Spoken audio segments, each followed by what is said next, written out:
இனியவர்களே, திருவழிபாட்டு திருவிவிலிய வாசிப்பிற்கு உங்களை அன்போடு வரவேற்கிறேன்.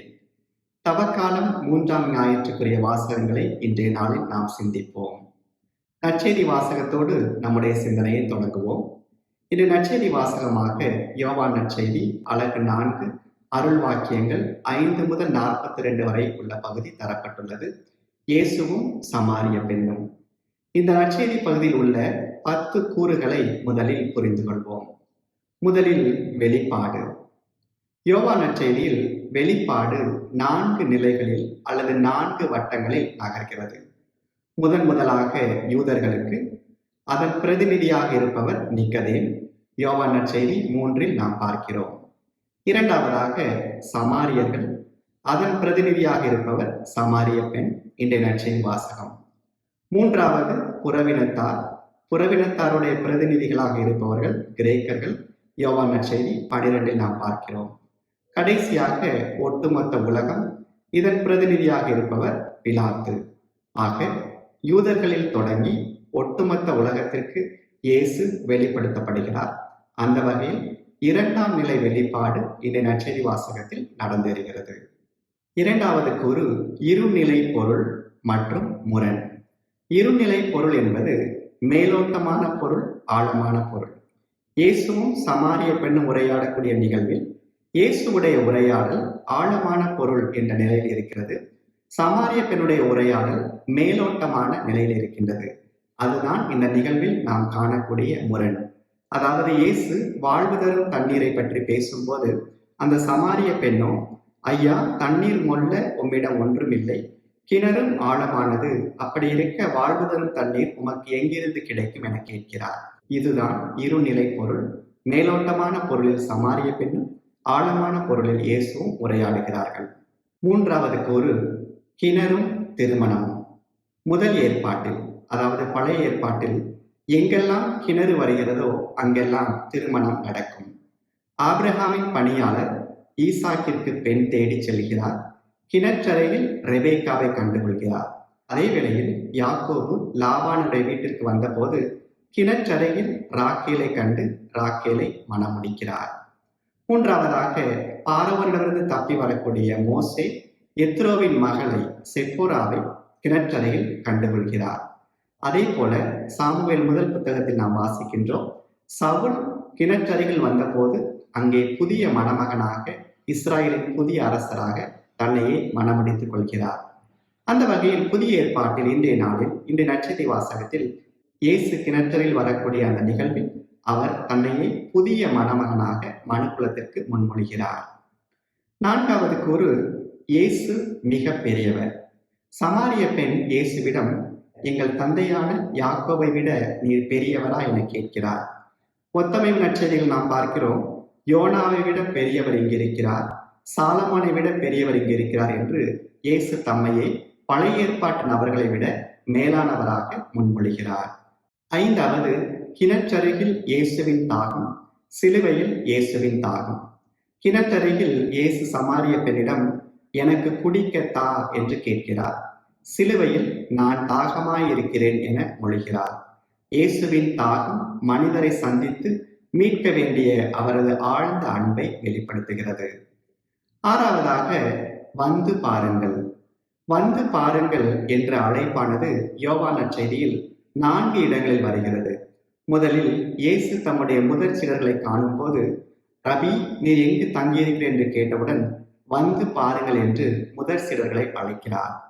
இரண்டாவதாக இயேசு அனுபவம் பெறக்கூடிய பிலிப்பு நத்தனயேலிடம் வந்து பாரும் என அழைக்கின்றார். மூன்றாவதாக இன்றைய நற்செய்தி வாசகத்தில் சமாரிய பெண் தன் ஊருக்குள் சென்று நான் செய்த எல்லாவற்றையும் சொல்லியவரை வந்து பாருங்கள் என அழைக்கிறார். தொடர்ந்து யோவான் நற்செய்தி 11இல் நாம் பார்க்கிறோம், லாசர் உயிர் பெறக்கூடிய நிகழ்வில் மார்த்தா இயேசுவிடம் அவரை வைத்த இடத்தை வந்து பாரும் என்கிறார். வந்து பாரும் என்ற அழைப்பானது சென்று அறிவியுங்கள் என்ற அனுப்பப்படுதலாக யோவான் நற்செய்தியில் மாறுவதை நாம் பார்க்கின்றோம். இது 6வது கூறு. 7வது கூறு கிறிஸ்தியல் பெயர்கள் அல்லது தலைப்புகள். முதலில் சமாரிய பெண் இயேசுவை வெறும் உடல் அளவில் கண்டு யூதர் என அறிக்கையிடுகிறார். அதாவது, நீர் யூதர், நான் சமாரிய பெண், என்னிடம் நீர் தண்ணீர் கேட்பது எப்படி என்பது அவருடைய கேள்வியாக இருக்கிறது. தொடர்ந்து இயேசுவை இறைவாக்கினர் என அவர் அறிக்கையிடுகிறார். அதாவது, எனக்கு கணவர் இல்லை என நீர் சொல்வது சரியே என்று இயேசு சொன்னவுடன், ஐயா, நீர் ஓர் இறைவாக்கினர் என கண்டுகொண்டேன் என குறிப்பிடுகிறார். தொடர்ந்து வரக்கூடிய பகுதியில் சமாரிய பெண், கிறிஸ்து எனப்படும் மெஸ்ஸியா வருவார் என எனக்கு தெரியும், அவர் வரும்போது அனைத்தையும் எங்களுக்கு அறிவிப்பார் என்கிறார். உடனடியாக இயேசு, உம்மோடு பேசும் நானே அவர் என்கிறார். ஆக மூன்றாவதாக கிறிஸ்தியல் தலைப்பு, கிறிஸ்து என்னும் தலைப்பு. கடைசியாக சமாரியர்கள், அதாவது இந்த பெண் ஊருக்குள் சென்று அறிவித்தவுடன் அவர்கள் இயேசுவை சந்திக்கிறார்கள். அவர்கள் கடைசியில் சொல்லக்கூடிய வார்த்தை, உண்மையிலேயே உலகின் மீட்பர் என அறிந்து கொண்டோம். ஆக யூத, இறைவாக்கினர், கிறிஸ்து, உலகின் மீட்பர் என்னும் 4 கிறிஸ்தியல் தலைப்புகளை நாம் இங்கே காண்கின்றோம். 8வது கூறு, தண்ணீர் மற்றும் அப்பம் இருநிலை பொருள். இயேசு குடிக்க தண்ணீர் கேட்கிறார், சீடர்கள் சாப்பிடுமாறு அப்பம் கொண்டு வருகிறார்கள். ஆழமான நிலையில் பார்க்கும்போது இங்கே தண்ணீர் என்பதும் அப்பம் என்பதும் மீட்பை பற்றி குறிப்பிடுவதாக, அதாவது மீட்பிற்கு இந்த உலகம் தயாராக இருக்கிறது என்று இயேசு குறிப்பிடுவதாக இருக்கிறது. அடுத்ததாக வழிபாடு. உண்மையான வழிபாடு என்பது எருசலேமில் அல்ல, கெரிசீம் மலையில் அல்ல, மாறாக ஆவியிலும் உண்மையிலும் நடந்தேற வேண்டும் என்பது இயேசுடைய அழைப்பு. அடுத்ததாக நம்பிக்கை. முதலில் பெண் நம்புகிறார், இரண்டாவதாக ஊரார் நம்புகிறார்கள். கடைசியாக நம்பிக்கை கொள்ளக்கூடிய அந்த பெண் ஊரார் நடுவில் சாட்சியாக மாறுகிறார். ஊரார் இயேசுவின் மேல் நம்பிக்கை கொண்டு தொடர் சாட்சிகளாக மாறுகிறார்கள்.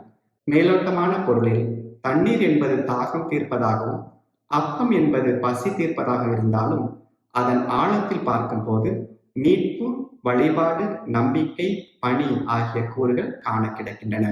9வது கூறு, சமாரிய பெண்ணின் அறநெறி.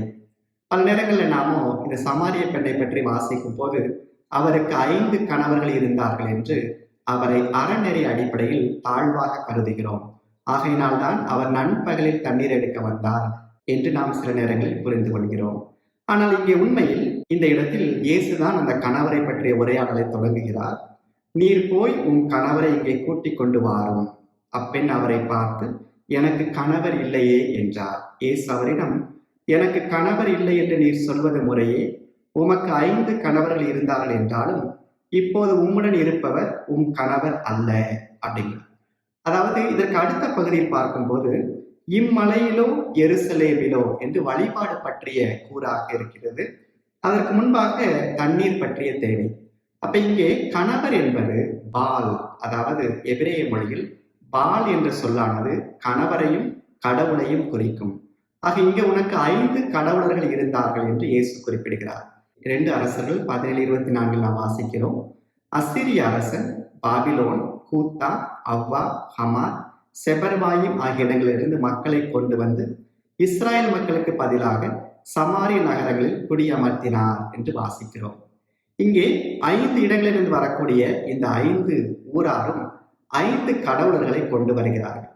ஆனால் இப்பொழுது இந்த சமாரிய பெண் வழிபட்டு கொண்டிருக்கின்ற கடவுள் கெரிசீம் மலையில் இருக்கக்கூடிய கடவுள். ஆக இங்கே இயேசு மேலோட்டமான பார்வையில் கணவன் மனைவி என்ற ஒரு உறவு நிலை பேசப்பட்டாலும் ஆழமான பொருளில் ஒரு இறையியல் உரையாடலாக இருக்கிறது. ஆக இந்த பெண்ணை நாம் தவறாக புரிந்து கொள்வதற்கு பதிலாக இது ஒரு ஆழமான இறையியல் உரையாடல் என்று புரிந்து கொள்வது நல்லது. கடைசியாக 10வது கூறு உரையாடல். இயேசு கலாச்சார, சமய, ஒழுக்க எல்லைகளை கடக்கிறார். அவர் தீர்ப்பால் தொடங்கவில்லை, உரையாடலால் தொடங்குகிறார். ஆகையினால் தான் அந்த பெண் தன் குடத்தை அங்கே போட்டுவிட்டு ஊருக்குள் ஓடுகிறார். முன்பு அவசியமானதாக அவருக்கு தெரிந்தது இப்பொழுது சுமையாக மாறுகிறது. முன்பு இயேசுவோடு பேசிக் கொண்டிருந்த அவர் இப்பொழுது அதையே அறிவிக்க தொடங்குகிறார்.